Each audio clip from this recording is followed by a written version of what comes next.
بسم الله الرحمن الرحيم الحمد لله والصلاة والسلام على سيدنا محمد وعلى آله وأصحابه ومن والاه. خۆشەویستان و بەڕێزان، ڕێز و حرمەتم هەیە بۆ هەر کەسێک کە گوێ لە بەندە لە وتارەکانی بگرێ، خوای پەروەردگار لە منی قبوڵ بفەرمێ بە گەورەی و ڕەحمەتی خۆی لە هەڵەکانم خۆش بێ، گوناهەکانمان داپۆشێ، خوای گەورە پاداشتی بەڕێزی ئێوەش بداتەوە لە هەر شوێنێکی ئەم جیهانەدا بە دەنگ یان بەڕەنگ گوێمان لێ دەگرن، دەمان بینن، قسەکانمان دەبیستن. پێم خۆش بوو بۆ ئاگاداری هەموو خۆشەویستانم، هەموو ئازیزان و بەڕێزان بڵاوی بکەمەوە و ڕای بگەێنم کە ماوەیە کە ئاگادارین کۆمەڵە خەڵک بە ناوی بەندەوە بە ناوی مامۆستا فاتیح شارستێنیەوە هەندێک پەیج و ئەوانە دانراون بۆ معلوماتی جەنابتان بە دڵنیاییەوە خۆشەویستانی نزیکیش دەزانن کە من تەنانەت لە ماڵەوە مۆبایلیشم نییە و فەیسبووکم نییە و هیچ شتێک پەیجێکم نییە، هیچ ئەداتێکی ڕاگەیاندنم نییە، تەنانەت بۆ وتارەکانیشم جگە لە کتێب سوودم لە هیچ شتێکی تر نەبینیوە. ئەو بەڕێزانە خوا پاداشتی هەر کەسێک بداتەوە کە خێر بڵاو دەکاتەوە.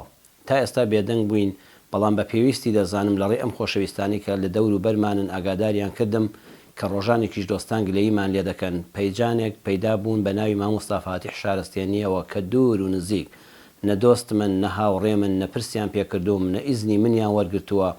بۆم دەرکەوت ئەوانە هەندێکیان بە تایبەت کە ڕسمی خەڵک دادەنێن، مەقتەعی بچووک دەپچڕێنن، وێنەی کەسایەتیەکان دادەنێن و ئاماژە بۆ وتارەکانی ئێمە دەکەن لەگەڵیدا. خۆیان باشکرا داوای ئەویان کردووە کە پارەمان دەوێت، پەیجەکان دەفرۆشینەوە، داوای چەند دەفتەر دۆلار دەکەن. دیارە مەبەستی دوور و نزیکی ئەوان بۆ خوا نەبووە، بەڵکو بۆ پارە بووە، بۆ دەوڵەمەندکردنی پەیجەکە، بۆ پاشان فرۆشتنەوەی بۆ کە داوایان لە خۆمان کردووە لیان بکڕینەوە کە ئێمە نەشتی خەڵک دەکڕین و نەشت بە کەس دەفرۆشین.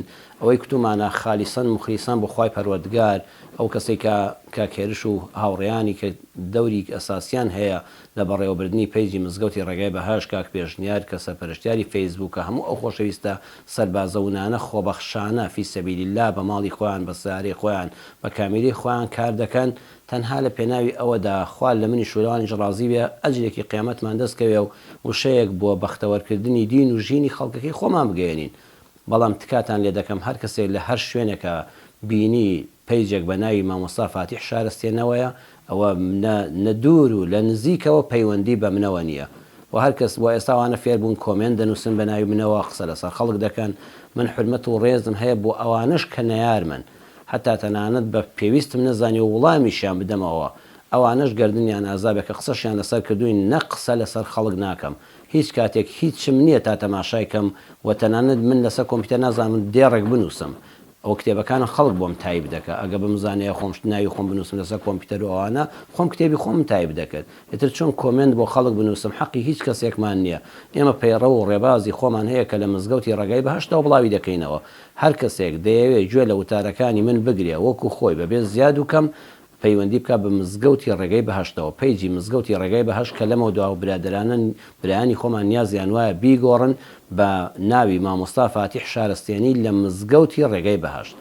غەیری ئەوەی لە مزگەوتی ڕێگای بەهەشت لە پەیجی مامۆستا فاتیح شارستێنی لە مزگەوتی ڕێگای بەهەشت ئەگە بەو شێوەیە نەبوو، من دوور و نزیک بۆ دنیا و بۆ قیامەت بەرامبەر بە خوای پەروەردگار و بەرامبەر بە یاسا و ئێوەی خۆشەویستانێکیش کە خوا نەخواسە ڕۆژە دڵتان گەردی گرتبێ، ئەوە من لێی بێبەریم و خی گەورە پاداشتی هەموو لایەک بداتەوە و ئەم ڤیدۆیەمان بڵاو بکەنەوە بۆی کەسانێک هیچ کە بازرگانی بە ناوی دینی ئیسلامەوە نەکەن. قاتیع الطەریق هەبوو جاران، ئێستا ئەمانە بە ناوی تەریقەت و بە ناوی ئیسلامەوە پارە پەیدا دەکەن و خەڵکی ڕوود دەکەنەوە و کۆمنت و لای کۆ دەکەنەوە کە بەڕاستی کارێکی ناشرینە. ئینسان خەریکی کارێکی شەرەفمەندانە بێ، کەسابەت بکە لە ڕێگایەکی حەڵاڵ و زەڵاڵەوە کە ئەو کەسابەتە کە بەم ڕێگانە دەکرێت ناشەریفانەیە، حرامە و بۆ دینی ئیسلامیش سەرەدێکی هەیە. وتارێک کە 40 دقەیە، 30 دقەیە، 25 دقەیە، حەق وایە وەکو خۆی گوێی لێ بگری، وەکو خۆی بڵاوی کەیەوە، یان لانی کەم پرس بە خاوەن. ئێمە خاوەنی نین، ئەو وشانە هی مزگەوتن، هی خوای پەروەردگارن. ئەگەر هەڵەیەکمان کردبێ لە نەفسی خۆمانەوەی و داوای لێبوردنمان لە خوا کردووە، ئەگەر ڕاستمان کردبێ ئەو فەزلی خوای پەروەردگار و تێگەیشتنێکی باشمان بۆ دین هەبوو بێ، هەمووی ڕەحمەتی خوایە. خوای گەورە ڕەحم بە ئێمەش و بە جەنابیشتان و بە تێگڕای ئەو کەسانش بکا کە لە خزمەت دینی پیرۆزی ئیسلامدان دەیانەوێت دین و ژینی خەڵکی بەختەوەر بن. خوای گەورە هەموو لایەکمان بەختەوەر بکا. وەسەلام عەلەیکم وەڕەحمەتوڵڵاهی وەبەڕەکاتوه.